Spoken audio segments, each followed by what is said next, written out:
A convicted Italian mafia killer has been arrested in France after 16 years on the run. Edgardo Greco had taken on a new identity and was working in a restaurant as a pizza chef. But in Italy, he was wanted for the murder of two brothers during a war between two gangs in the early 1990s. The arrest comes a few weeks after the high-profile capture of notorious Cosa Nostra boss Matteo Messina Denaro. He'd been on the run for over 30 years. I spoke earlier to Tom Kington, Italy correspondent for The Times, and asked who was Edgardo Greco and how was he tracked down? Well, Edgardo Greco, yes, as you said, had been working as a pizza chef. He'd previously also been working in this town in France, Saint-Étienne, as an owner of his own restaurant. So really living openly, albeit under an assumed name.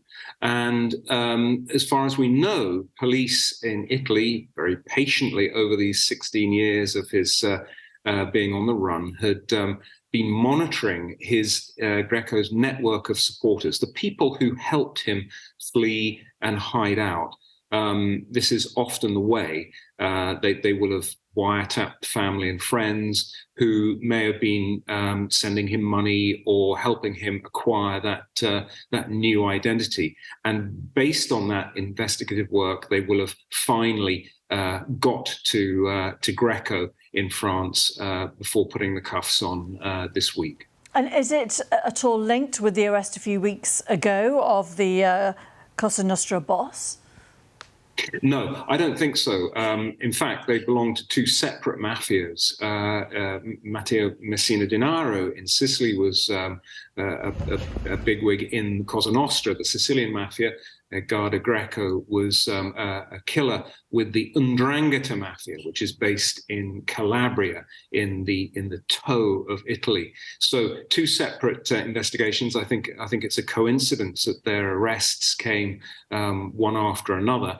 There's a constant rate of arrests of these fugitives. These were particularly two particularly high-profile people, but these arrests carry on signs of very patient investigative work. Given that Messina Denaro had been on the run for 30 years, Greco for 16, 17 years, it just shows, I think, that the Italian police just don't give up.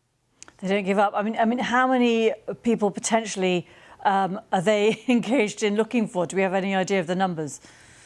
Well, there's a top 10 most wanted in Italy, and every time they arrest one or two of them, there are more ready to go on the list. So I think there are plenty of them out there, and the mafias are not getting any weaker. Cosa Nostra in Sicily, maybe, but the 'Ndrangheta in Calabria is still going from strength to strength, as it spreads its wings and gets very much into the European cocaine trafficking business. So plenty of 'Ndrangheta people currently hiding out from the law, plenty more people for the police to go after. Latest there on those mafia arrests. More